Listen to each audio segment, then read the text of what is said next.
ಯೇಸು ಕ್ರಿಸ್ತ ಇರ್ಬೋದು, ಮೊಹಮ್ಮದ್ ಪೈಗಂಬರ್ ಇರ್ಬೋದು, ಎಲ್ಲರೂ ಕೂಡ ಒಂದು ಬದಲಾವಣೆ ತರಬೇಕು, ದೈವತ್ವವನ್ನ ಪ್ರತಿಯೊಬ್ಬರಿಗೂ ಪರಿಚಯಿಸಬೇಕು ಅಂತ ಮಾಡಿದ್ದೆ ಹೊರತು ಯಾರು ಯಾವ ದುರುದ್ದೇಶದಿಂದ ಮಾಡಿದಲ್ಲ. ತಾಲೂಕಿನ ಕಾಂಡೆ ಹೋಬಳಿ ಉಜ್ಜಯಿನಿ ಆದಿಶಕ್ತಿ ಶ್ರೀ ಬನ್ನಿಕಾಳಿ ಅಮ್ಮನವರ ಹಾಗೂ ಶ್ರೀ ಮಲ್ಲಿಕಾರ್ಜುನ ಸ್ವಾಮಿ ಜಾತ್ರಾ ಮಹೋತ್ಸವ ಸಾವಿರಾರು ಭಕ್ತರ ಸಮ್ಮುಖದಲ್ಲಿ ವಿಜೃಂಭಣೆಯಿಂದ ನಡೆಯಿತು. ಸುತ್ತಲೂ ಗ್ರಾಮಗಳಾದ ಬಿದಿರೆ, ಪಟ್ನಾ, ಸಿದ್ದಾಪುರ, ಬೀಳೋಳ, ಪರದೇಶಮಠ, ಬಾಸಾಪುರ, ಕಾಂಡ್ಯ, ಕಡುಬಗೆರೆ, ಬಾಳೆಹೊನ್ನೂರು ಸೇರಿದಂತೆ ಹಲವು ಗ್ರಾಮದ ಭಕ್ತರು ನೆರೆದಿದ್ದು ವಿಶೇಷವಾಗಿತ್ತು. ಉಜ್ಜಯಿನಿ ದೇವಸ್ಥಾನದ ಮುಖ್ಯಸ್ಥರಾದ ಯುಸಿ ಗೋಪಾಲ್ ಗೌಡ, ಬಿದಿರೆ ಪಟೇಲ್ ಸುರೇಶ್, ಜಯರಾಮ್ ಗೌಡ, ಮೂರ್ತಿ, ಪಟ್ನಾ ಸುರೇಶ್ ಗೌಡ, ಉದಯ್ ಸೇರಿದಂತೆ ಗ್ರಾಮಸ್ಥರು ಉಪಸ್ಥಿತರಿದ್ದರು.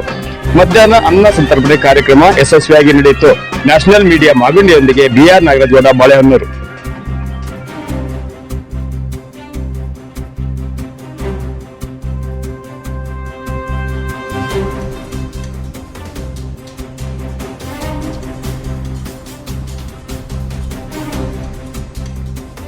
ನಮ್ಮ ಜೊತೆಗೆ ಪರದೇಶ ಮಠದ ಮಧುಕುಮಾರ್ ಸ್ವಾಮಿಗಳಿದ್ದಾರೆ. ಸ್ವಾಮಿಗಳೇ, ಇಲ್ಲಿ ಒಂದು ಏನು ಉಜ್ಜಯಿನಿ ದೇವಸ್ಥಾನದಲ್ಲಿ ಒಂದು ವಿಶೇಷ ಜಾತ್ರಾ ಮಹೋತ್ಸವ ಕಾರ್ಯಕ್ರಮ ಮಾಡ್ತಿದೆ.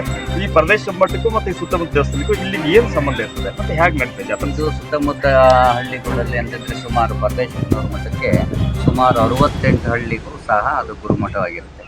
ಆ ಹಳ್ಳಿಗೆ ಅಲ್ಲಿ ಹಿಂದಿಂದ ಮುಂದೆ ನಡ್ಕೊಂಡು ಬರ್ತಾಯಿದೆ ಅಂತಂದರೆ ಆ ಗ್ರಾಮಕ್ಕೆ ಅಲ್ಲಿ ಇದಕ್ಕೆಲ್ಲ ಒಂದು ಗುರುಮಠ ಆಗಿರುತ್ತೆ.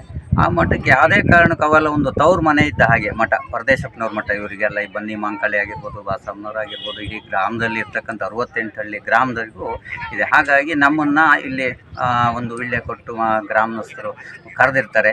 ಆ ಗ್ರಾಮದಲ್ಲಿ ಬಂದು ನಾವು ಪ್ರತಿ ವರ್ಷವೂ ಸಹ ಬಂದು ಇಲ್ಲಿ ನಾವು ಕೆಂಡದಾರ್ಚನೆಯನ್ನು ಮಾಡಿಕೊಡೋ ಕಾರ್ಯಕ್ರಮ ಹಿಂದಿಂದಲೂ ಸಹ ನಡೆದಿದೆ. ಅದೇ ಪ್ರಕಾರದಲ್ಲಿ ಈಗಲೂ ಸಹ ಎಲ್ಲ ಗ್ರಾಮದಲ್ಲೂ ಸಹ ಅದೇ ಕೆಂಡದಾರ್ಚನೆ ನಡೆಸಿಕೊಡ್ತಾ ಇದ್ದೀವಿ. ಅದೇ ಪ್ರಕಾರದಾಗ ಇಲ್ಲೂ ಸಹ ಅದೇ ಪ್ರಕಾರದಲ್ಲಿ ನಾವು ನಡೆಸ್ಕೊಡ್ತಾ ಇದ್ದೀವಿ. ಸುತ್ತಮುತ್ತ ಯಾವ ಗ್ರಾಮಗಳು ಈ ಒಂದು ದೇವಸ್ಥಾನಕ್ಕೆ ಸಂಬಂಧಪಡ್ತವೆ? ನಮಗೆ ಸುಮಾರು ಒಂದು ಅಂಡ್ವಾನಿ, ಕರಗಾಡಿ, ಹುಯ್ಗೇರಿ, ದೇವದಾನ, ಕುಮ್ರಕೋಡು, ಕಸ್ಕೆ ಮನೆ, ಇಲ್ಲಿ ಮತ್ತು ಬಾಸಾಪುರ, ಉಜ್ಜಯಿನಿ, ಸಿದ್ದಾಪುರ, ಕಳವಾಸೆ, ಸಿದ್ದಾಪುರ ಇವೆಲ್ಲ ಗ್ರಾಮಸ್ಥರು ಸಹ ನಮ್ಮ ಮಠಕ್ಕೆ ಸೇರ್ಪಡೆ ಆದರು. ಅದೇ ರೀತಿ ನಿಮ್ಮಲ್ಲಿ ಒಂದು ಪ್ರದೇಶ ಮಠದ ಪ್ರಸಿದ್ಧವಾದ ಒಂದು ದೇವಸ್ಥಾನ, ಅಲ್ಲಿ ಯಾವಾಗ ನಿಮ್ಮಲ್ಲಿ ಜಾತ್ರೆ? ಅಲ್ಲಿ ಈಗ ಏಪ್ರಿಲ್ 15, 16ಕ್ಕೆ ಸ್ವಾಮಿ ರಥೋತ್ಸವ ನಡೀತದೆ. ಅಲ್ಲಿ ತುಂಬ ಭಾಳ ಅದು ಎಲ್ಲ ಈಗ 68 ಹಳ್ಳಿ ಜನಗಳು ಸಹ ಬಂದು ಹೊಸ ದಿವಸದಲ್ಲಿ ಯಾವತ್ತೂ ನಮ್ಮದು ಜಾತ್ರೆ ರಥೋತ್ಸವ ನಡೆಯೋದು. ಅಂದರೆ ಯುಗಾದಿ ಕಳೆದು ತಿರ್ಗಾ ಸೋಮವಾರ, ಮಂಗಳವಾರ ಹಾಗೆ ನಡೀತಾ ಇದೆ. ಈಗ 15, 16ಕ್ಕೆ ಸ್ವಾಮಿ ರಥೋತ್ಸವ ಇದೆ.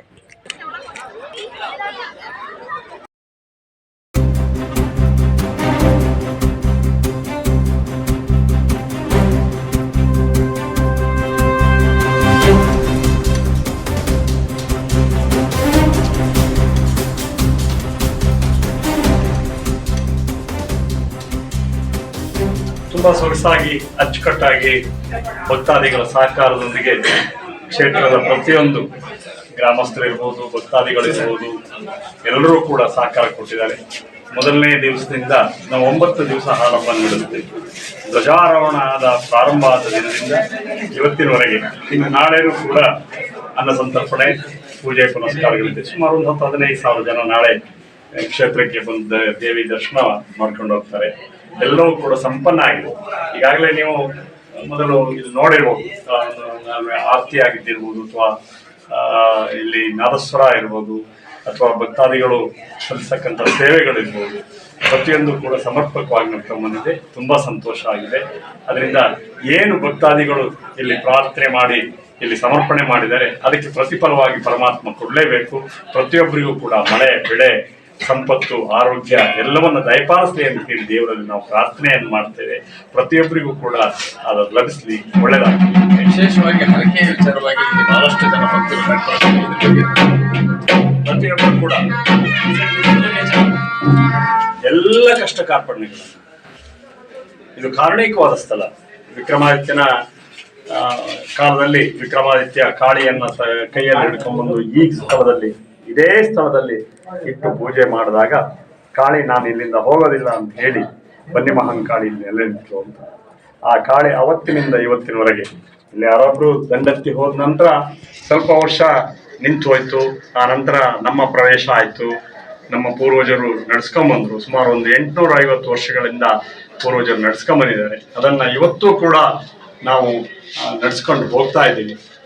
ಅದೇ ಪ್ರಕಾರ ಆ ದೇವಿಯ ಶಕ್ತಿಯು ಕೂಡ ಅದೇ ರೀತಿ ನಡೀತದೆ.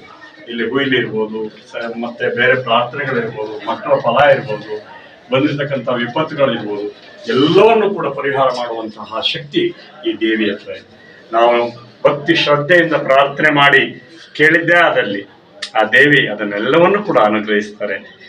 ಮಕ್ಕಳನ್ನ ತಾಯಿ ಯಾವ ರೀತಿ ನೋಡ್ತಾರೋ ಆ ರೀತಿಯಾಗಿ ಭಕ್ತಾದಿಗಳಿಗೆ ದೇವಿ ಒಂದು ಅವರಿಗೆ ಶಕ್ತಿಯನ್ನು ತುಂಬುತ್ತಾರೆ. ಇದು ಈಗ ಭೂಮಿ ಆಕಾಶದಲ್ಲಿ ಚೆಂಡಿದ್ದಾಗಿದೆ. ಆಕಾಶಕ್ಕೆ ಕೊನೆ ಮೊದಲೇ ಇಲ್ಲ.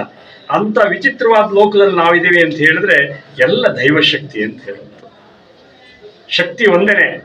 ಈಗ ಏನ್ ಹೇಳ್ತೀವಿ ನಾವು, ಆ ಶಕ್ತಿ ರೂಪನೇ ಎಲ್ಲವೂ ಕೂಡ ಅಂತ. ಬ್ರಹ್ಮ ವಿಷ್ಣು ಮಹೇಶ್ವರನ್ ಸೃಷ್ಟಿ ಮಾಡಿದ್ರು. ಆ ನಂತರ ಬಂದಂತ ಪ್ರತಿಯೊಂದು ಕೂಡ ಏನು ಸೃಷ್ಟಿ ಆಗ್ತಾ ಬಂದಿದೆ. ಈಗ ಬಸವಣ್ಣ ಇರ್ಬೋದು, ಬುದ್ಧ ಇರ್ಬೋದು, ಯೇಸು ಕ್ರಿಸ್ತ ಇರ್ಬೋದು, ಮೊಹಮ್ಮದ್ ಪೈಗಂಬರ್ ಇರ್ಬೋದು, ಎಲ್ಲರೂ ಕೂಡ ಒಂದು ಬದಲಾವಣೆ ತರಬೇಕು, ಒಂದು ದೈವತ್ವವನ್ನು ಪ್ರತಿಯೊಬ್ಬರಿಗೂ ಪರಿಚಯಿಸಬೇಕು ಅಂತ ಮಾಡಿದ್ದೆ ಹೊರತು ಯಾರು ಯಾವ ದುರುದ್ದೇಶದಿಂದನೂ ಮಾಡಿದಲ್ಲ. ಅದರಿಂದ ಪ್ರತಿಯೊಂದು ಈಗಲೂ ಕೂಡ ಆ ಯುದ್ಧ ರೀತಿಯಲ್ಲಿ ನಡ್ಕೊಂಡು ಹೋಗ್ತಾನೆ ಇದೆ. ಅದೆಲ್ಲ ಆ ಭಕ್ತಿನ ಸಮರ್ಪಣೆ ಮಾಡ್ತಾರೆ. ಆದ್ರೆ ದೇವ್ರು ತೋರಿಸ್ಕೊಳ್ಳೋದಿಲ್ಲ, ಎಲ್ಲೂ ನಾನಿದ್ದೀನಿ ಅಂತ ತೋರಿಸ್ಕೊಳ್ಳೋದಿಲ್ಲ. ಅವ್ರೇನ್ ಮಾಡ್ಬಿಡ್ತಾರೆ, ಇಲ್ಲ ಕಣಪ್ಪ ನಿನ್ನಿಂದನೇ ಆಯ್ತು ಅಂತ ಹೇಳಿ ಜಾರ್ಕೊಂಡ್ಬಿಡ್ತಾರೆ. ಆದ್ರೆ ನಾವು ಇಲ್ಲ, ನಿನ್ನಿಂದ ಆಗಿದೆ ಅಂತ ಹೇಳಿ ನಾವು ಬಲವಾಗಿ ಹಿಡ್ಕೊಂಡಾಗ ಮಾತ್ರ ದೇವರು ನಮ್ಗೆ ಅದನ್ನ ಆ ಶಕ್ತಿಯನ್ನ ನಾವು ಕಾಣಕ್ ಸಾಧ್ಯ ಆಗ್ತದೆ, ಆ ನೆಲೆಗಟ್ಟನ್ನು ಕಾಣಕ್ ಸಾಧ್ಯ ಆಗ್ತದೆ, ಆ ಶಕ್ತಿಯಿಂದ ನಾವು ಮುಂದುವರ್ಕೊಂಡು ಹೋಗಕ್ಕೆ ಸಾಧ್ಯ ಆಗ್ತದೆ. ಪ್ರತಿಯೊಬ್ಬ ಮನುಷ್ಯ ಜನ್ಮ ಕೊಟ್ಟಂತ ಪರಮಾತ್ಮ ಮತ್ತು ವಾಪಸ್ ಕರ್ಕೊಂಡು ಹೋಗ್ತಾನೆ. ಯಾರು ಕೂಡ ಇಲ್ಲಿ ಇರೋದಿಲ್ಲ. ಪ್ರತಿಯೊಂದು ವಸ್ತುಗೂ ಸೃಷ್ಟಿ ಆಗ್ತದೆ, ಲಯ ಆಗ್ತದೆ. ಆ ಸೃಷ್ಟಿಯಾಗಿ ಲಯ ಆದ್ರೂ ಕೂಡ ಈಗ ನೋಡಿ, ನಾವು ಈ ಕ್ಷೇತ್ರದ ಬಗ್ಗೆ ಹೇಳ್ತೀವಿ, ಮಾತಾಡ್ತೀವಿ ಅಂತ ಹೇಳಿದ್ರೆ ನಮ್ಗೇನೋ ಒಂದು 6th ಸೆನ್ಸ್ ವರ್ಕ್ ಮಾಡ್ತದೆ ಅಂತ ಹೇಳ್ತೀವಿ. ಈ ಸೈಂಟಿಫಿಕ್ ಪ್ರಕಾರ ಇರುತ್ತೆ. ಸೈನ್ಸ್ ಅಂತ ಹೇಳಿದ್ರೆ ಏನು, ಆ ಶಾಸ್ತ್ರನೇ ವಿಜ್ಞಾನ ಆಗಿರುತ್ತೆ, ಬೇರೆ ಅಲ್ಲ. ನಾವು ಈಗ ಪುಣ್ಯ ಮಾಡ್ತೀವಿ, ಈಗ ಪಂಚಗವ್ಯಗಳನ್ನ ಇಟ್ಕೊಳ್ತೀವಿ. ಅದನ್ನ ಇಟ್ಕೊಳ್ಳೋ ಉದ್ದೇಶ ಏನು, ಆ ಕ್ರಿಮಿಕೀಟಗಳು ದೂರ ಆಗ್ಬೇಕು ಅಂತ ಹೇಳಿ ಮಾಡುವಂಥದ್ದು. ಅದರಿಂದ ಅಂಥದ್ದೆಲ್ಲವೂ ಕೂಡ ಆ ವಿಜ್ಞಾನದಿಂದಲೇ ಈ ಜ್ಞಾನ ಬಂದಿರುತ್ತೆ. ಅದರಿಂದ ಆ ವಿಜ್ಞಾನಕ್ಕೆ ಏನ್ ನಾವು ಒಂದು ನೆಲೆಗಟ್ಟು ವಿಜ್ಞಾನದ ರೀತಿಯಲ್ಲಿ ನೋಡ್ತೀವೋ ಅದೇ ರೀತಿಯಲ್ಲಿ ನೋಡಿದಾಗಲೂ ಕೂಡ ಪರಮಾತ್ಮನ ಶಕ್ತಿ ಹೆಚ್ಚು ಅನ್ನೋದು ನಮಗೆ ಇಲ್ಲಿ ಕಂಡು ಬರ್ತದೆ. ವಿಶೇಷವಾಗಿ ಕೆಂಡೋತ್ಸವ ಒಂದು ಕಾರ್ಯಕ್ರಮದಲ್ಲಿ ಇರ್ತದೆ. ಕೆಂಡೋತ್ಸವ ಅಂತ ಹೇಳಿದ್ರೆ ಇಲ್ಲಿ ದೇವಿಯ ಆ ಕೆಂಡವನ್ನು ತುಳಿದ್ರೆ, ವರ್ಷಕ್ಕೊಂದ್ಸಾರಿ ಆ ಕೆಂಡವನ್ನು ತುಳಿಯೋದ್ರಿಂದ ಬಂದಿರತಕ್ಕಂಥ ಗ್ರಹಚಾರಗಳಿರ್ಬೋದು, ದೋಷಗಳಿರ್ಬೋದು, ವಿಪತ್ತುಗಳಿರ್ಬೋದು, ಅಂಥವೆಲ್ಲವೂ ಕೂಡ ಪರಿಹಾರಕ್ಕೆ ದಾರಿ ಆಗ್ತದೆ ಅಂತ ಹೇಳಿ ಪೂರ್ವಜರು ಅದನ್ನು ನೆಲೆಗಂಡು ಅದನ್ನ ಅವತ್ತಿನಿಂದ ಇವತ್ತಿನವರೆಗೆ ನಡೆಸ್ಕೊಂಡಿದ್ದಾರೆ. ಆ ಕೆಂಡದ ಮೇಲೆ ನಡೆದಾಗ ಅವನಿಗೆ ಇರ್ತಕ್ಕಂಥ ಗ್ರಹಚಾರಗಳು ಪರಿಹಾರ ಆಗ್ತದೆ, ಸ್ಟೆಮಿನಾ ಬರ್ತದೆ, ಅದು ಮಾನಸಿಕವಾಗಿ ಅವರು ಬದಲಾವಣೆ ಆಗ್ತಾರೆ. ನಾನು ಈ ಕೆಂಡದ ಮೇಲೆ ನಡೆದಿದ್ದೀನಿ, ನಾನು ಸದೃಢನಾಗಿದ್ದೀನಿ, ನಾನು ಒಳ್ಳೆ ದುಡಿತೀನಿ.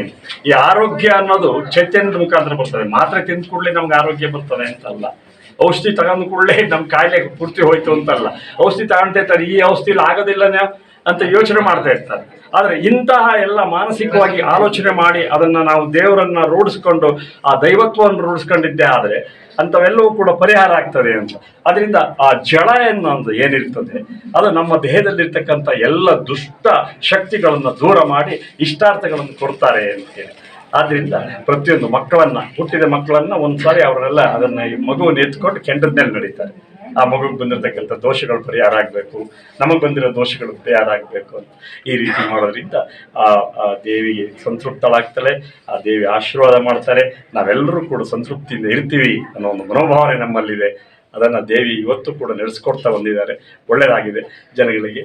ಅದೇ ರೀತಿ ನಡ್ಕೊಂಡು ಹೋಗ್ತಾರೆ. ಅನಾದಿ ಕಾಲದಿಂದ ನಡೆಯುವಂಥ ಕಾರ್ಯಕ್ರಮಗಳು, ದೇವಸ್ಥಾನದ ಪೂಜೆ ಪುನಸ್ಕಾರ ಎಲ್ಲ ಚೆನ್ನಾಗಿ ನಡೀತಾ ಇದೆ. ಏನಂದ್ರೆ ಮಕ್ಕಳಿಗೆ ಮತ್ತು ಏನು ವಿಶೇಷವಾಗಿ ಇಲ್ಲಿ ಜನರು ಏನು ತಪ್ಪುಗಳು ಮಾಡಿರ್ತಾರೆ, ಮತ್ತು ಆ ಒಂದು ಅವರಿಗೆ ಕಾಯಿಲೆ ಕಸಾಲೆಗಳು ಏನೇ ಇರ್ತವೆ, ಈ ಒಂದು ಕೆಂಡವನ್ನು ಹಾಯ್ದಾಗ ಆ ಕೆಂಡದ ಮೇಲೆ ಹೋಗ್ತಕ್ಕಂಥ ಸ್ಪರ್ಶ ಇದ್ದಾಗ ಅಲ್ಲಿ ಅವರಿಗೆ ಯಾವುದೇ ದಾರಿದ್ರ್ಯವಿದ್ದರೂ ಅದು ಹೋಗ್ಲಾಡ್ಸ್ತಕ್ಕಂಥದ್ದು ಇದು ಪ್ರತೀತಿ ಇದೆ. ಇಲ್ಲಿ ನಾವು ಕಾಣ್ತಾ ಇರೋದು ಬಹಳಷ್ಟು ವಿಶಾಲವಾದಂಥ ಒಂದು ಇದು. ಇಲ್ಲಿ ಸತತ 7 ದಿವಸಗಳ ಒಂದು ಕಾರ್ಯಕ್ರಮ ನಡೀತದೆ. ಈ ಕಾರ್ಯಕ್ರಮದಲ್ಲಿ ಉಜ್ಜಯಿನಿ ಪೀಠ ಅಂತ ಹೇಳಿದ್ರೆ ಬಹಳ ಒಂದು ವಿಶೇಷವಾದ ಒಂದು ಇಲ್ಲಿ ಸ್ಥಳ. ಸುತ್ತಮುತ್ತ ಗ್ರಾಮಗಳಾದಂತಹ ಬಿದಿರೆ ಆಗಿರ್ಬೋದು, ಈ ಕಡೆ ಬಾಸಾಪುರ, ಕಡಬಗೆರೆ, ಬಾಳೆಹೊನ್ನೂರು ಮತ್ತು ಸುತ್ತಮುತ್ತ ಸಾವಿರಾರು ಜನಸಂಖ್ಯೆ ಇಲ್ಲಿ ಬಂದು, ಮತ್ತು ವಿಶೇಷವಾಗಿ ಇಲ್ಲಿ ರೈತರೇ ಇರ್ತಕ್ಕಂಥ ಒಂದು ಪ್ರದೇಶ. ಈ ರೈತರು ಇರ್ತಕ್ಕಂಥ ಪ್ರದೇಶದಲ್ಲಿ ಇಲ್ಲಿ ವಿಶೇಷವಾಗಿ ಈಗ ಒಂದು ದೇವಸ್ಥಾನದಲ್ಲಿ ವಿಶೇಷ ಒಂದು ಕಾರ್ಯಕ್ರಮ ನಡೀತಿರೋದು ಬಹಳ ಸಂತೋಷ. ನ್ಯಾಷನಲ್ ಮೀಡಿಯಾದೊಂದಿಗೆ BR ನಾಗರಾಜ್ ಕೂಡ ಬಾಳೆಹೊನ್ನೂರು.